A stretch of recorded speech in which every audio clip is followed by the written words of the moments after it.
নিয়ে আসলাম শালের আবার ভিডিও নিয়ে। বলেছিলাম ধাপে ধাপে তোমাদের সবাইকে দেখাবো, তাই আজকে যে শালের বর্ডার লাইন সেলাইটা শুরু করেছি, তাই তোমাদের সাথে আবার সেই শিলিটা নিয়ে চলে আসলাম। যারা আমার নতুন বন্ধু আছো, আমার আগের ভিডিওগুলো দেখোনি শালের, তারা চাইলে আমার শালের ভিডিওগুলো দেখে আসতে পারো। আর প্লিজ ভিডিওটা দেখা শুরুতে আমার একটা ভিডিওতে লাইক দিয়ে নিও।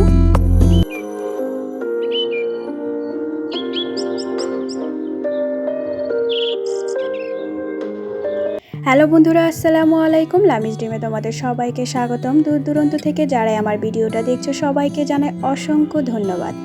আশা করি সবাই ভালো আছো, ইনশাল্লাহ আমরাও ভালো আছি। বন্ধুরা, বলেছিলাম যে শালের সম্পূর্ণ কাজটা তোমাদের সাথে ধাপে ধাপে শেয়ার করব, যেহেতু শালের কাজ অনেক হয়, একসাথে কখনোই এতগুলো ভিডিও করা সম্ভব না। অনেক বড় ভিডিও হয়ে যাবে, তোমরাও দেখবে না আর কিছুই শিখতেও পারবে না। তাই আমি ছোট ছোট ক্লিপ দিয়েই তোমাদের সাথে শালের কাজগুলো শেয়ার করব। আর আজকে আমি শালটাতে বর্ডার লাইনে কাজগুলো করতেছি। আর এই কাজটা হচ্ছে তোমার ফিশ বন বা মাছ কাটা সেলাই। দেখতেই পাচ্ছ আমি সেলাইটা কিভাবে দিচ্ছি। তোমরা খুবই সহজ পাবে এই সেলাইটা করতে পারবে, যেহেতু আজকে আমি সুন্দরভাবে তোমাদের দেখিয়ে দিব এই বর্ডার লাইনটা আমি কিভাবে করছি। আর প্লিজ যারা আমার চ্যানেলে নতুন আসছো, আমাকে ভালো লেগে থাকলে অবশ্যই আমার চ্যানেলটা সাবস্ক্রাইব করে আমার পাশে থেকে যেও। আর অল অপশনটা ক্লিক করে রেখো, যাতে পরবর্তীতে ভিডিও আপলোড করলে তোমাদের কাছে নোটিফিকেশন চলে যায়। আর যারা অলরেডি এই কাজটা করে দিয়েছো তাদেরকে অসংখ্য ধন্যবাদ। আর প্লিজ আমার ভিডিওটা দেখার শুরুতে একটা লাইক কমেন্ট শেয়ার করো। তোমাদের একটা লাইক কমেন্ট শেয়ার আমার ভিডিওটা সবার কাছে পৌঁছে যাবে। আর তোমরা অনেকে আমার ভিডিওতে কমেন্ট করো, কিন্তু লাইক আসে না একবারই। আমি বুঝি না, লাইকের থেকে কমেন্ট বেশি। কেউ হয়তো লাইক দিতে ভুলে যাও, তাহলে প্লিজ আমার ভিডিওটা শুরুতেই একটা লাইক দিয়ে শুরু করো, তাহলে আর লাইক দিতে ভুলবে না আপিরা। আর এই যে দেখছো, তোমাদের তো দেখাচ্ছি আমি এটা কি সেলাই করতেছি।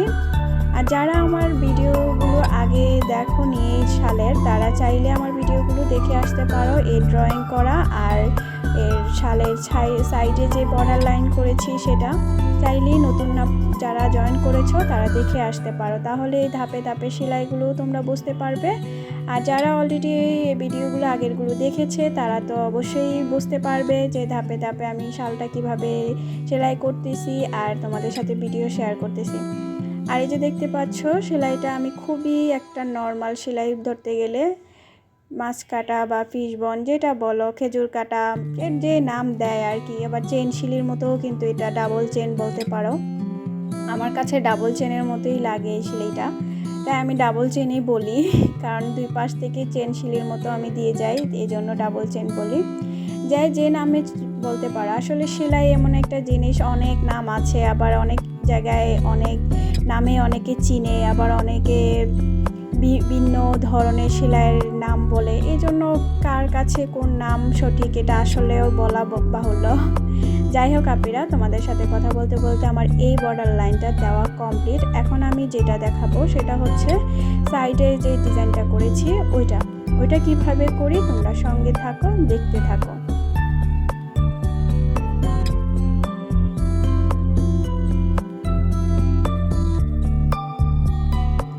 এই যে দেখতে পারছো, আমি আগে অফলাইনে অনেকগুলো কাজ করে নিয়েছি, তোমাদের দেখিয়েছি, কারণ সম্পূর্ণ কাজ তো আর দেখানো যায় না। এটা আমি একটা ডাল ফোট দিয়ে নিচ্ছি, দেখতেই পাচ্ছ।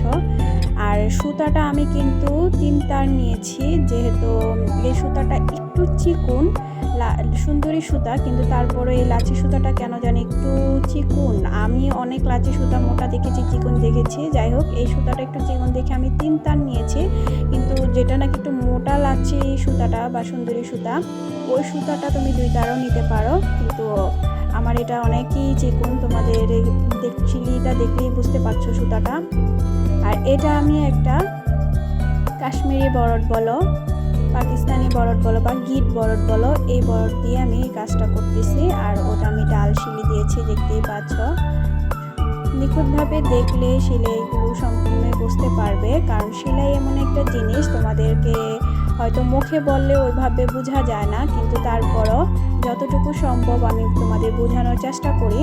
বাকিটা তোমরা যদি বুঝতে না পারো অবশ্যই আমাকে কমেন্ট করে জানাবা।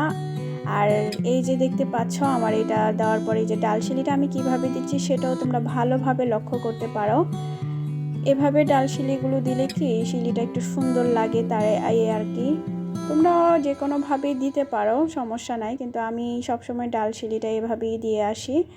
আর এভাবে দিলে ডাল শিলিটা দেখতেও ভালো লাগে। আর তোমরা দেখতে থাকো আমি কিভাবে এই শিলিটা শেষ করি।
দেখো আমার শিলিটা কমপ্লিট। আর এই যে দেখো ফাইনাল লুক এরকম হবে। আর এই দেখো যাদের নাকি সব বুঝতে অসুবিধা যে এই কালারটা উঠে যাবে কিনা, এই যে দেখো কালারটা আমি সেলাই করতে করতে উঠে গেছে। সবাই ভালো থেকে সুস্থ থেকো, আল্লাহ হাফেজ।